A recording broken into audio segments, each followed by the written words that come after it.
Então agora, de fato, vamos entrar no livro do profeta Jonas, mas primeiro é importante a gente recapitular questões que vêm do nosso estudo anterior. Por que estudar o livro do profeta Jonas? Bom, há dois motivos principais para se estudar o livro do profeta Jonas. O primeiro motivo é que quem está por detrás do livro do profeta Jonas não é Jonas, é sim Deus, exatamente, é Deus, Deus que está por detrás do livro do profeta Jonas. E aí, como a gente comentou semana passada, vocês poderiam dizer, mas pastor, Deus está por detrás de todas as ações da Bíblia? Exato, mas a gente corre um risco muito grave de colocar o livro de Jonas, o que Jonas escreve, toda ação sobre a pessoa de Jonas e não de Deus. Então, por isso que é importante a gente destacar isso. E nós vamos ver nesse capítulo 1 a ação de Deus, o que Deus fez por Jonas. E um segundo motivo é porque o próprio Jesus cita o livro de Jonas, e na sua citação há algo muito interessante. Jesus ele cita o fato de Jonas ter ficado 3 dias na barriga do grande peixe e depois de 3 dias ter sido cuspido para fora. O que nos faz lembrar também do próprio Cristo Jesus, que ficou morto durante 3 dias e ressuscitou no terceiro dia. Então a gente diz que na verdade é uma prefiguração, algo que já no Antigo Testamento nos faz lembrar o que Cristo Jesus fez lá no Novo Testamento, nos Evangelhos. Então esses dois motivos principais que a gente falou na semana passada. Mais algumas coisas a gente vai recapitular no decorrer do nosso estudo do capítulo 1 de Jonas. Obrigado a todos que deram feedback sobre o som, eu agradeço aí a vocês, a gente vai estudando aí em conjunto. Vamos entrar então no primeiro capítulo de Jonas, Jonas capítulo 1, versículo 1 e 2. Vocês podem acompanhar os slides no lado direito da nossa tela, vai estar o texto bíblico também, quem não está com sua Bíblia aí próximo, vai estar o texto bíblico projetado. No versículo 1 e 2 nós lemos o seguinte: Veio a palavra do Senhor a Jonas, filho de Amitai, dizendo: Dispõe-te, vai à grande cidade de Nínive e clama contra ela, porque a sua malícia subiu até mim. É interessante nós lembrarmos algo que nós falamos também no nosso estudo passado, que Jonas foi o único profeta chamado por Deus, levantado por Deus, para pregar o arrependimento a um povo que não é o povo de Israel, o povo de origem de Deus. Ele passou sob as fronteiras de Israel e ele foi chamado a pregar a Nínive. A Nínive. E o povo de Nínive eram os assírios. E aí nós temos uma questão. O que é essa malícia? A malícia do povo de Nínive que subiu até Deus. Queridos irmãos, o povo assírio era um povo extremamente cruel. E eles haviam feito muito mal ao povo de Israel. Quando o povo de Israel foi atacado pelos assírios, muitos foram levados reféns, matavam as pessoas do povo de Israel, e não só de Israel, mas também de outros povos. E o nosso Deus é um Deus de todos os povos, de todas as nações, e Deus ficou com raiva disso. Então, a malícia aqui é o mal que o povo assírio, o povo de Nínive, Nínive é a capital dos assírios, o que o povo assírio estava fazendo com os demais povos e nações do mundo. Então Jonas foi chamado a pregar àquele povo o arrependimento, porque senão viria castigo sobre o povo de Nínive. Nínive era uma cidade muito poderosa, como vocês podem ver nessa nossa imagem que nós temos abaixo aí. Nínive era uma cidade muito grande. Estipulava-se que naquela época havia mais de 600 mil pessoas que moravam em Nínive e nos arredores de Nínive. Nínive, então, era uma capital e uma capital muito forte. Jonas ele recebeu, então, essa atribuição de Deus nascida da própria compaixão de Deus por Nínive e pelo povo assírio. Essa ação de Jonas em ir a Nínive pregar não resultaria necessariamente num juízo sobre a cidade, mas sim que Deus sabia que ao Jonas ir pregar a Nínive, o arrependimento certamente nasceria na cidade de Nínive entre os assírios. Será que o profeta Jonas foi? Será que o profeta Jonas foi até Nínive? E aí nós vemos no versículo 3, capítulo 1, versículo 3. Jonas se dispôs, mas para fugir da presença do Senhor, para Tarsis. E tendo descido a Jope, achou um navio que ia para Tarsis. Pagou, pois, a sua passagem e embarcou nele, para ir com eles para Tarsis, para longe da presença do Senhor. Para vocês terem uma ideia do quão longe era Tarsis e o quão contrário que Jonas saiu do lugar que ele estava para se afastar da presença do Senhor, nós temos esse mapa aqui. Perdão pela qualidade, mas foi o melhor mapa que eu encontrei para trazer para vocês a ilustração. Então nós vemos Jope ali embaixo no canto direito. Era um lugar em que tinha porto, era uma cidade portuária. Nínive estava a mais ou menos 800 quilômetros de Jope. E Tarsis a 3.000 quilômetros de Jope. Então imagina, Jonas iria fugir bastante da presença do Senhor, né? Mais de 3.000 quilômetros ele ia percorrer, fora os 800 que ele teria que ir até Nínive. Mas por que Jonas, queridos irmãos, ele fugiu dessa tarefa? Havia um motivo por que Jonas fugiu dessa tarefa.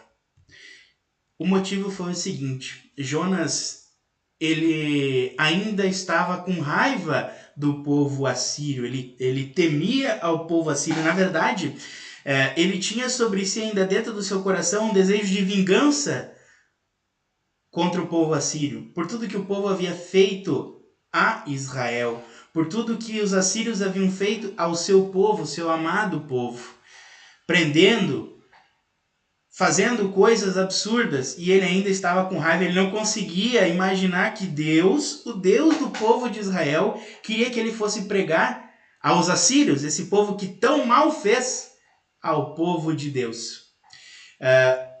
E sabem algo? Essa atitude de Jonas, ela é igual à nossa atitude. Sabem por que ela é igual à nossa atitude? Porque nós ficamos escolhendo quem Deus deve perdoar ou não. Deus precisa perdoar aquela turma de lá, mas aquela de cá de jeito nenhum. Essa não merece. Não pode. Deus não pode perdoar isso. Eu não quero. Né? Isso é uma atitude muito comum para nós seres humanos pecadores. Deus, ele pode perdoar quem ele quiser. Né? Deus pode perdoar quem ele quiser, mediante o arrependimento. E algo interessante, voltando a essa questão de nós sermos pecadores, nós pensamos assim, Deus pode perdoar quem ele quiser, desde que seja quem eu quiser. Né? Essa expressão, ela vem de um desejo que nós temos com mais frequência do que nós gostaríamos. Isso caracteriza o nosso coração, o coração do pecador. Então lá se foi o profeta Jonas e pagou a sua passagem para Tarsis. E aí, o que aconteceu? Lá vai Jonas, no barquinho, rumo a Tarsis. Mas houve a grande tempestade que impediu o segmento da viagem, o prosseguimento da viagem. E Jonas capítulo 1, versículo 4 e 5 nós lemos: Mas o Senhor lançou sobre o mar um forte vento, e fez-se no mar uma grande tempestade, e o navio estava a ponto de se despedaçar. Então os marinheiros, cheios de medos, clamavam cada um ao seu Deus, e lançavam ao mar a carga que estava no navio, para o aliviarem do peso dela. Jonas, porém, havia descido ao porão, e se deitado, e dormia profundamente. Então imagina o barquinho, né? O barquinho lá, quase partindo ao meio, e Jonas tranquilo, dormindo num sono profundo. Na verdade, esse sono de Jonas, ele é bastante fácil de nós entendermos. Imagina alguém que viajou uma determinada quilometragem do lugar que estava para Jope para poder pegar um barco e aí fugir da presença do Senhor. Essa viagem cansou a Jonas. Jonas estava cansado, e assim como nós que também cansamos de um dia de viagem, Jonas também se cansou e dormia profundamente, justamente pelo cansaço dele. Mas Deus diz o seguinte para Jonas, né? Você não vai fugir não. Você é um servo meu e você não vai se livrar dessa tarefa de pregar aos ninivitas. Deus então ele via essa tempestade logo após a partida do barco para Jope. Eles não estavam muito longe da costa. E algo interessante é que essa tempestade ela assusta bastante os marinheiros, porque eles estavam acostumados com aquilo. Porém, eles não conseguiam compreender por que aquela tempestade era tão forte, algo que eles nunca tinham visto na vida. Aquilo não era normal. E uma outra questão, era muito próximo à terra firme e forte demais.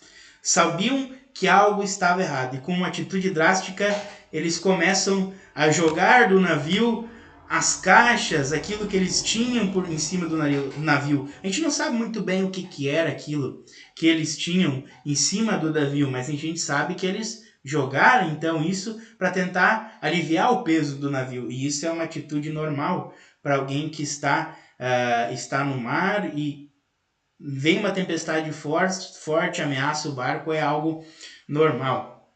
É interessante então que os tripulantes do navio começam a clamar aos deuses, né? Provavelmente eles eram politeístas, acreditavam em vários deuses. E cada um ali acreditava em um deus diferente. Então eles começaram a clamar aos seus deuses, pensando que os seus deuses poderiam acalmar aquela tempestade. E daí a gente brinca, né? Se a gente entra num terreno e nós vemos que tem um pitbull à solta, não existe ateu. Cada um começa a clamar, né? Não existe ateu. Clama a Deus. E onde Jonas estava? Jonas estava dormindo. Jonas estava dormindo profundamente. E aí, continuando, nós temos Jonas dormindo embaixo do barco, bem tranquilo. Naquela época não existia despertador, né? Mas Jonas não precisou de um despertador, porque o despertador dele foi pior ainda. Foi o capitão do navio.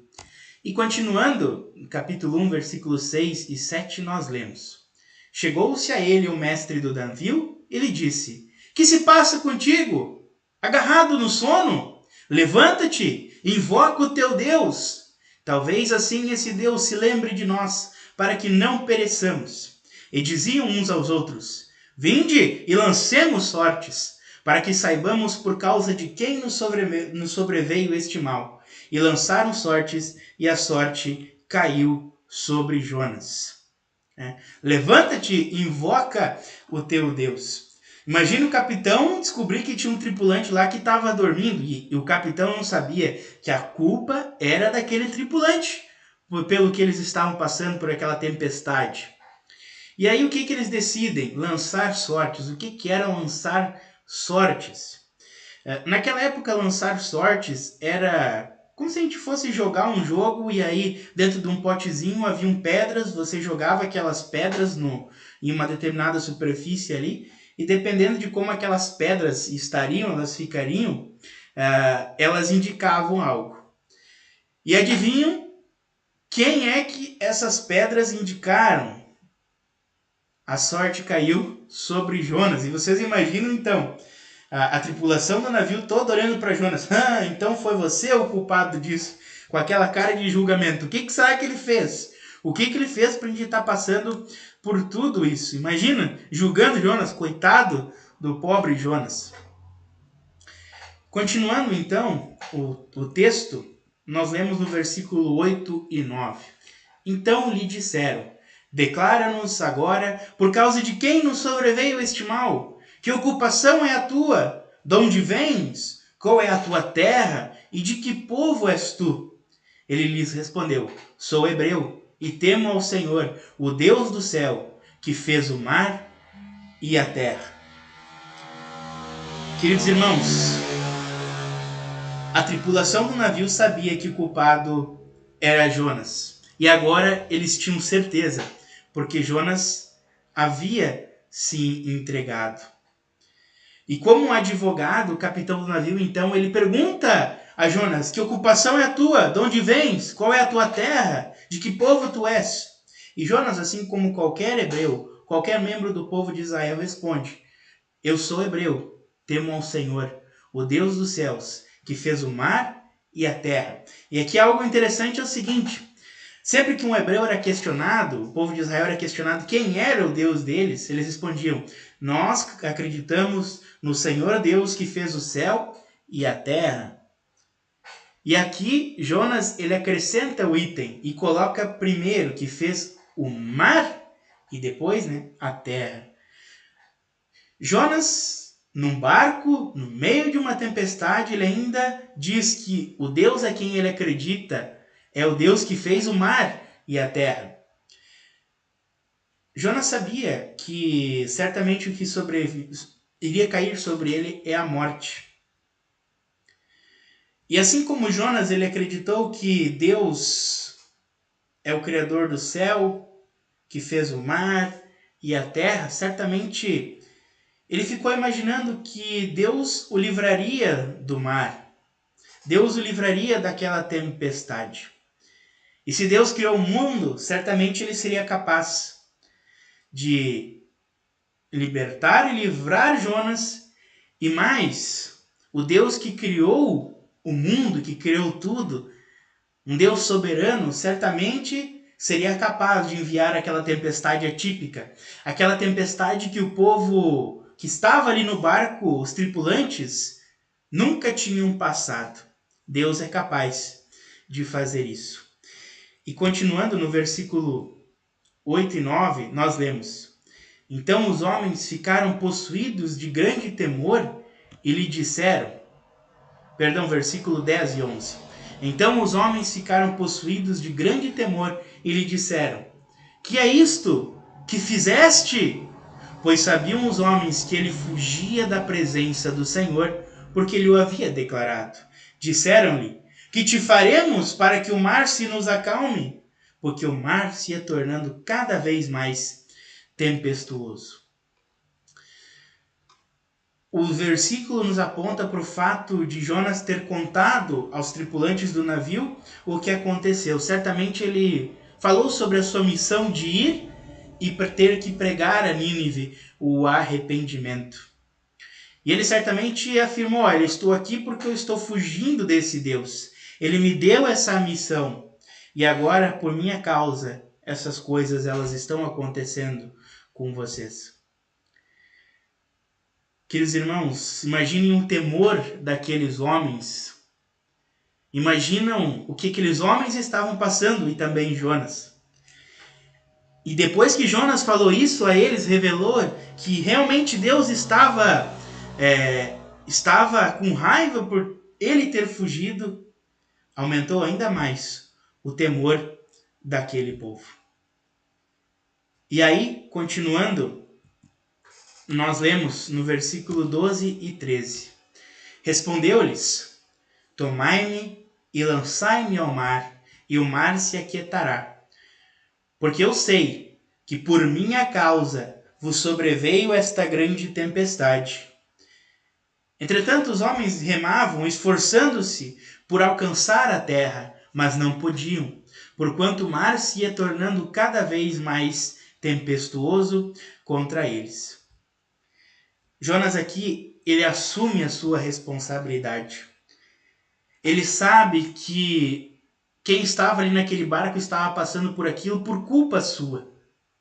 E ele sabia também que muitas vidas poderiam ser ceifadas naquele momento por culpa sua. Os homens sabiam que essa decisão de Jonas ela era uma decisão drástica.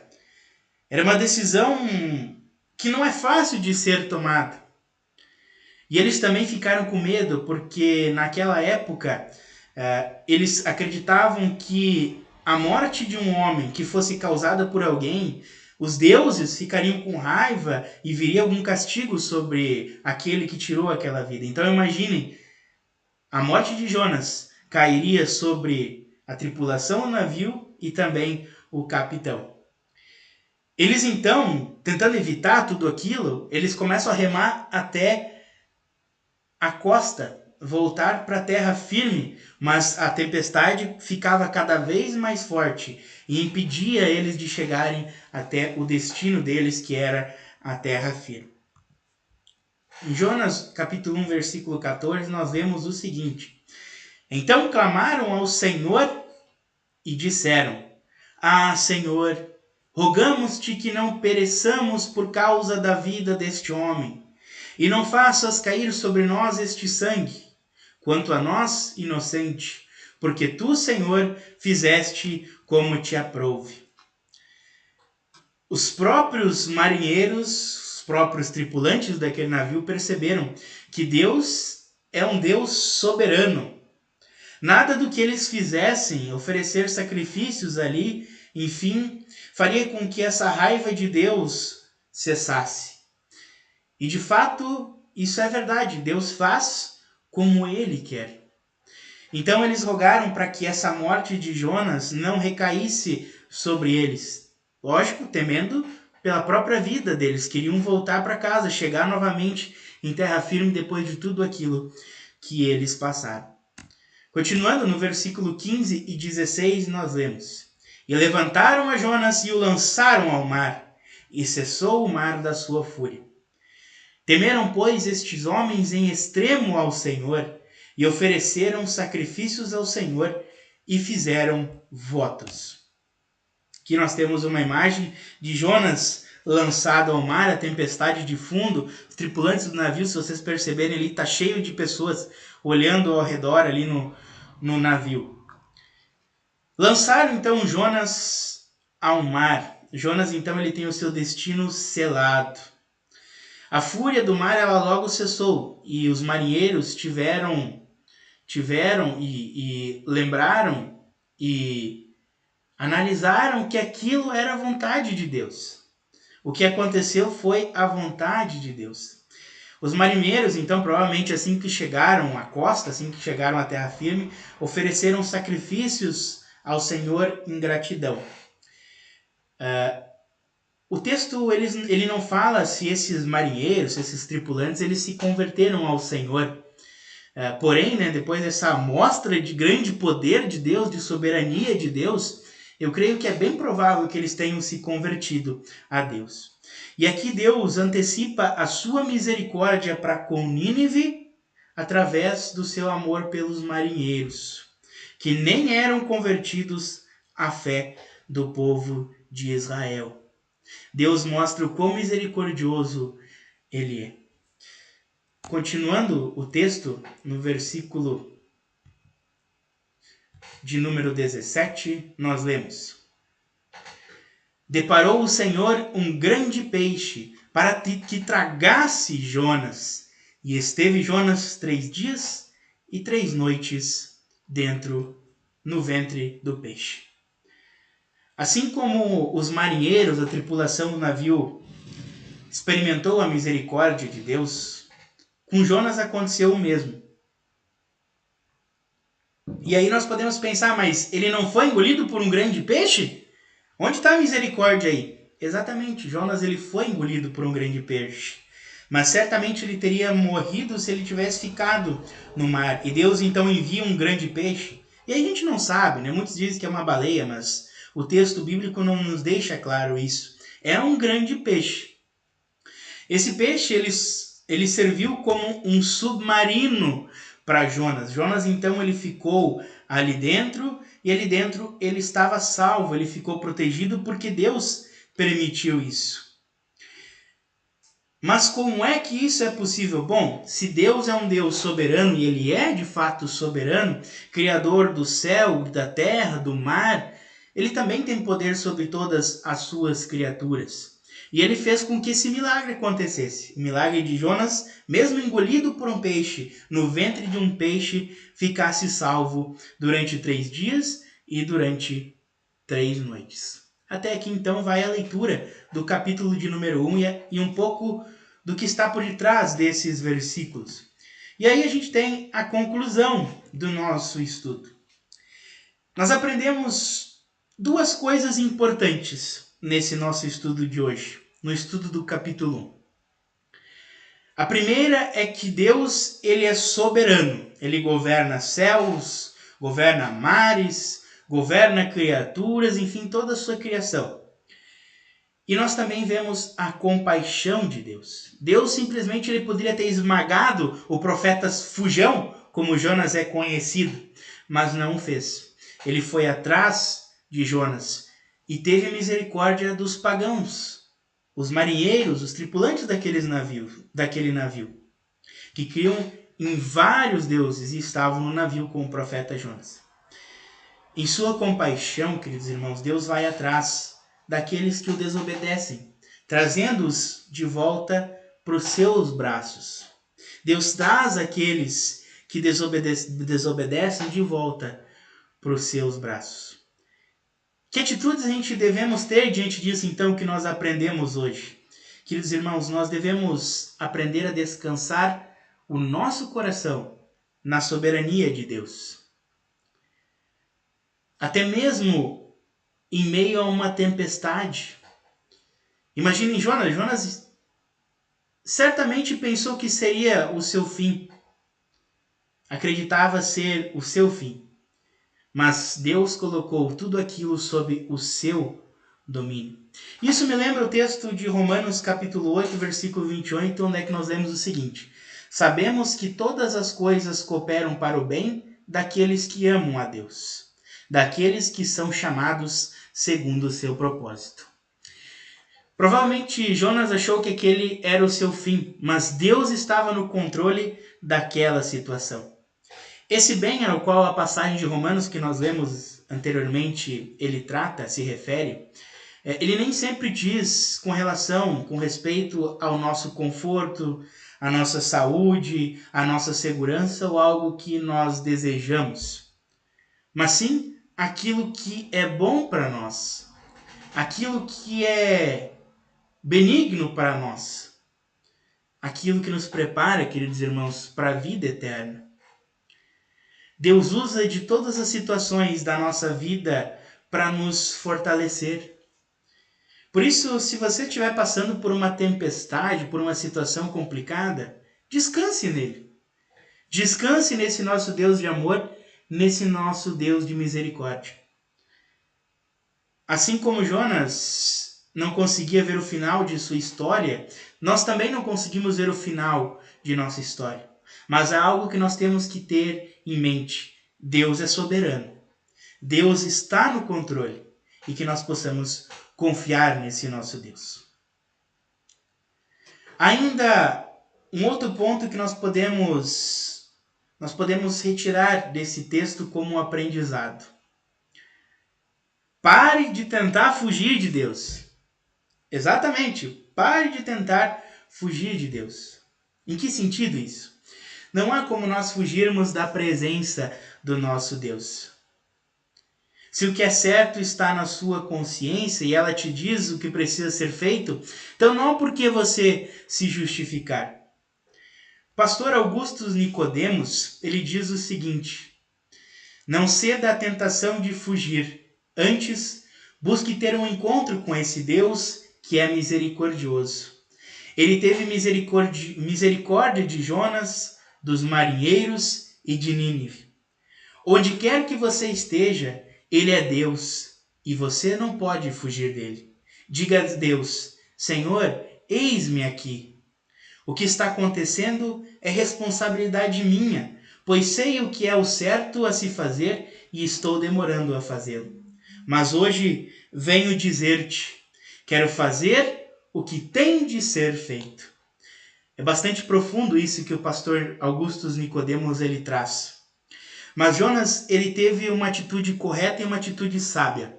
Ele não culpou os marinheiros, ele não culpou os ninivitas, ele não culpou o próprio Deus por tudo aquilo que ele estava enfrentando. Ele mesmo afirmou, como nós vemos em Jonas capítulo 1, versículo 12, porque eu sei que por minha causa vos sobreveio essa grande tempestade. A Bíblia, é só nós folhearmos ela, que ela está repleta de exemplos, de ensinos, de que Deus tem compaixão de quem se arrepende e confessa os seus pecados. Mas há também confissões falsas. E sabem como essas confissões falsas elas vêm acompanhadas? Elas vêm acompanhadas de justificativas. Eu fiz isso, eu peço perdão, mas fulano me ajudou a fazer isso. Ciclano quis que eu fizesse isso. Beltrano quis que eu tomasse tal atitude. Queridos irmãos, isso não expressa uma confissão verdadeira. De forma nenhuma. Jonas, ele reconhece o que ele fez, ele reconhece a sua culpa e reconhece e aceita as consequências daquilo que ele fez. Se cada um de nós se aproximar de Deus com essa mentalidade de confissão, não importa qual situação nós estejamos envolvidos, não importa o que nós fizemos, Deus estará ao nosso lado. Deus vai nos ajudar a passar por essa situação. Mas para isso é necessário que a nossa confissão, o nosso desejo de recomeçar, deve de ser assim como o de Jonas. Eu sei que foi por minha causa que vos sobreveio essa grande tempestade. Não é jogar a culpa sobre outro, mas é assumir esta culpa e assumir as consequências, sabendo que há um Deus de amor, há um Deus de misericórdia, um Deus soberano que está conosco, seja por qual situação que nós passamos. Queridos irmãos, todos nós somos pecadores. Mas atitudes simples como essa, simples em parte, porque às vezes confessar algo não é uma atitude muito simples, podem nos fazer permanecer firmados em Deus e na sua misericórdia. E nós temos um Deus que ele promete perdoar cada pecador que se arrepende fielmente. E está junto de nós, seja pelo que nós estamos passando, assim como Jonas, que passou por uma tempestade, mas assumiu as consequências disso. E Deus teve misericórdia dele. Mesmo ele sendo jogado ao mar, Deus fez com que o grande peixe engolisse ele e ele ficasse salvo no ventre daquele peixe. Deus está por detrás de tudo. Ele é um Deus de amor e um Deus de misericórdia. E no seu maior ato de compaixão, ele enviou o seu Filho Jesus para morrer por cada um de nós na cruz. Esse